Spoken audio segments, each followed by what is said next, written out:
O saneamento básico no Brasil é um dos principais desafios estruturais que afetam a saúde, o meio ambiente e a justiça social.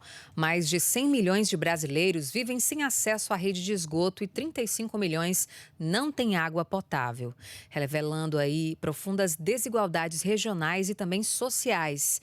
Essa carência impacta diretamente a saúde pública, a produtividade, a educação e o meio ambiente. Para conversar sobre esse assunto, a gente recebe aqui a Andréia Cardoso, gestora de inovação e impacto. Muito bom dia, Andréia. Bom dia, pessoal. Bom dia, Elisiane. Bom dia, Sávio. Bom dia, Andréia. E também estamos recebendo o Marcondes Lima, que é diretor-presidente do Instituto CISA. Muito bom dia, seja bem-vindo. Bom dia a todos. E aí eu começo com a Andréia para saber qual é essa relação, Andréia, entre saneamento básico e também a preservação do meio ambiente. Pois é, a gente estava conversando aqui que saneamento básico é tão básico que às vezes a gente não sabe o que tem dentro dele, né? Eu sempre aprendi que era água e esgoto. E quando você fala de meio ambiente, você sabe que a água é um bem finito. Sim. Daqui a pouco vai ser um ouro, né? Você ter água potável e tudo mais. O esgoto, a gente sabe que quando não tratado, acaba contaminando a água. Então, eu sempre fiz essa relação e aí a gente... É uma conta muito fácil de fazer. Se a gente tem uma água que é pouca, se a gente tem um esgoto que é não tratado, que logo, logo vai acabar com a água que já é pouca, tem tudo a ver com o meio ambiente, tem tudo a ver com a gente. E o pior, né? Muitas cidades no Brasil não tem saneamento básico, né? A gente já até falou aqui, 47% das cidades brasileiras só que tem saneamento básico. Mas conversando com o Marcondes, ele falou que é muito mais do que a água e esgoto. São 4 componentes, né, Marcondes? E aí, então, envolve muito mais do que só o meio ambiente, tem mais coisas. O que é mesmo? São os 4 componentes do saneamento básico? O saneamento básico ele é composto por abastecimento de água, esgotamento sanitário e tratamento, drenagem e resíduos sólidos. Então, realmente é um composto bem maior, né? Quando junta o resíduo complexo, sólido, né? aí vem tudo aquilo que a gente sempre fala, né? O que fazer com os resíduos sólidos? Para onde eles vão? E acaba sempre contagiando também, né? Contaminando a água. Então, tem a ver não só com o meio ambiente, mas com a nossa saúde. E às vezes dá até um nervoso quando a gente pensa nesse bolo todo, né? E aí, Marcondes, essa preocupação com a saúde, né, em relação à questão do saneamento, acho que recai especialmente para as populações, para as faixas etárias mais vulneráveis. A gente pode falar, no caso das crianças, né, especialmente idosos também, né? Perfeito. As crianças elas são as mais afetadas, né, por doenças de veiculação hídrica, como diarreia, hepatite A. Além de a falta de acesso às escolas, porque quando ela está doente, ela tem menos acesso. A questão do desenvolvimento humano, porque a água é um alimento, né? Ela não... Então, é muito mais do que só o saneamento, né? A água é vida. Então, as crianças, elas são as mais afetadas e os idosos, porque é a faixa mais vulnerável da sociedade em relação à idade, né? E aí, com essa falta, a oportunidade muitas vezes não chega, né? Não tem como chegar, porque essa pessoa ela não vai ter muitas vezes o acesso à educação, à própria saúde mais debilitada. De que forma esse saneamento básico, né? O que seria básico, ele pode ajudar na justiça social?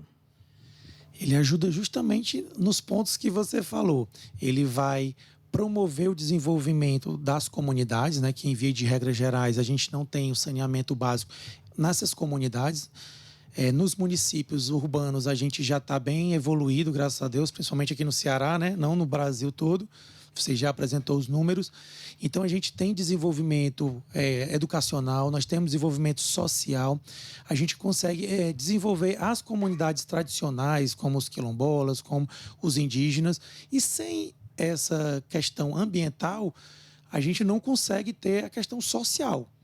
E o ambiental a gente tem a preservação dos mananciais, a segurança da qualidade da água, que é o fato de ter a água, não é só ter água, é ter água de qualidade e ter água disponível todo dia e toda hora. Então existe uma grande diferença de ter água uma vez por dia ou 20 litros de água como a própria Nações Unidas, né, estabelece, mas porque tem crises humanitárias no mundo, né? Mas o objetivo é ter água tratada e com qualidade. E aí, André, quais os riscos, né, especialmente sociais e econômicos, para a população que ainda não tem esse acesso adequado a esses serviços básicos, né? E aí a gente coloca especialmente no caso o saneamento. A gente falou aqui de justiça social, falamos de saúde, mas também tem esses aspectos, né, econômicos importantes também e sociais, sem dúvida. Quando a gente fala de justiça social, a gente sempre fala de acesso. Aí, como o Marcondes já falou, né, se a criança fica doente, ela não vai para a escola. Se ela não tem uma educação de qualidade, se ela não tem saúde o suficiente para frequentar uma escola, para aprender formalmente e crescer e tudo mais, acaba comprometendo não só o desenvolvimento cognitivo dela, mas depois a própria autonomia, né? Porque a gente precisa dessa educação básica, ela é a base para o desenvolvimento após.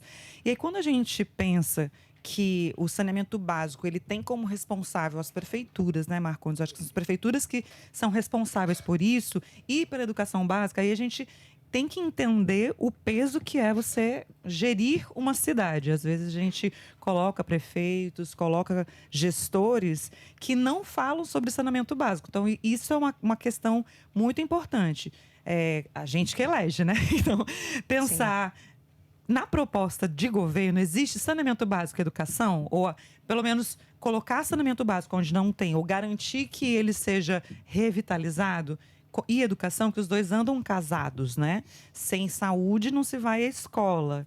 E sem escola, quanto menos conhecimento as pessoas tiverem, menos elas sabem dos seus direitos, menos elas vão atrás daqueles direitos que elas têm, né? Que são as coisas básicas. E ninguém faz, nenhum governador, nenhum prefeito, ninguém faz isso porque é bonzinho.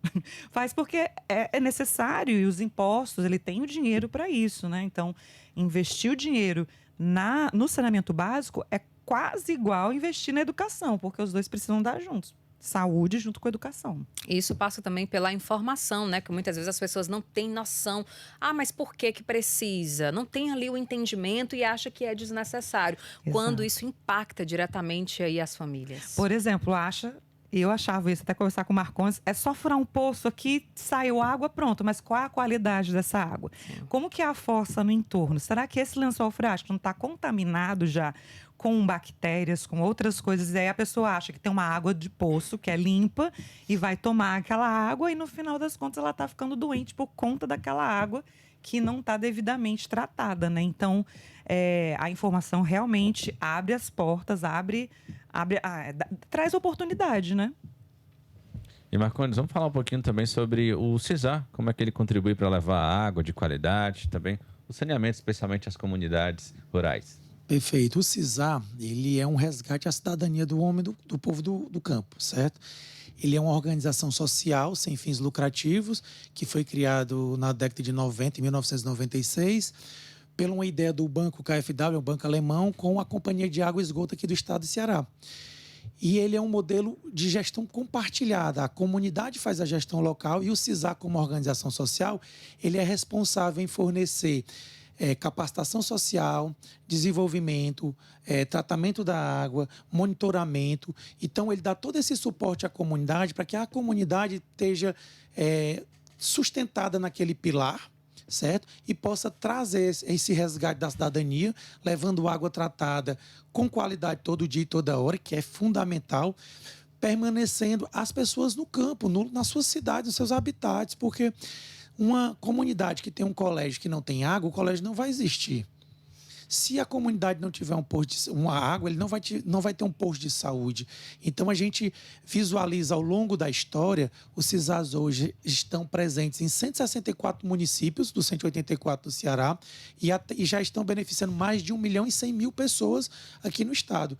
O estado do Ceará tem um pouco mais de 2 milhões de habitantes na zona rural. Então, mais de 50% já é atendida pelo CISAR, nesse modelo que deu tanto certo, né? Nessa gestão. E por que dá certo? Porque a gente consegue trazer essa qualidade da saúde e a justiça ambiental e social para esse povo do campo. Minha gente, assunto mais do que necessário, que é da nossa conta, sim. A gente sempre fala aqui, né, André, que a gente tem um papel muito importante, né, para que as pessoas tenham acesso, de fato, ao básico. Às vezes a gente imagina, né, tirar algo ali que é necessário no nosso dia a dia, vai fazer uma diferença, que a gente vai ser afetado de alguma forma. Agora, imagina o tanto de pessoas por aí que não têm acesso nem ao básico do que você tem. Exato. E nem sabem, né? E nem Porque sabem. estão ali existindo. E quando a gente fala aqui de novas maneiras de fazer negócio, o Cisar tem um modelo de negócio bem interessante. Porque eles têm um investimento para implantar o sistema, mas quem mantém o sistema é a própria comunidade. Então, quando o Marcondes fala do sistema de governança deles ali, a própria comunidade se organiza e coloca gestores locais, né, Marcondes? E cada um contribui com um pouco, não é um valor exorbitante, é um valor que é possível pagar, principalmente pessoal rural, que não tem também muito poder aquisitivo, né, o pessoal do interior, mas consegue pagar e consegue garantir essa água e essa manutenção de cano, manutenção do sistema, com água, com saneamento básico, quais são os outros dois mesmo?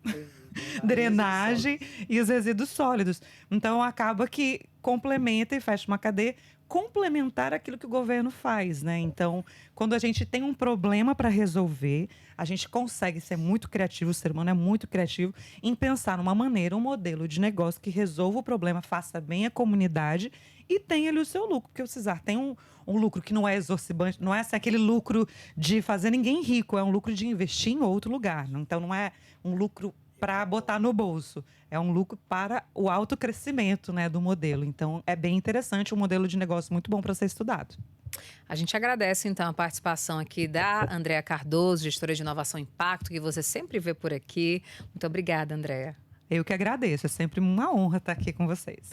E agradeço também a participação do Marcondes Lima, que é diretor-presidente do Instituto Cisar. Muito obrigada. Eu também agradeço, foi uma honra.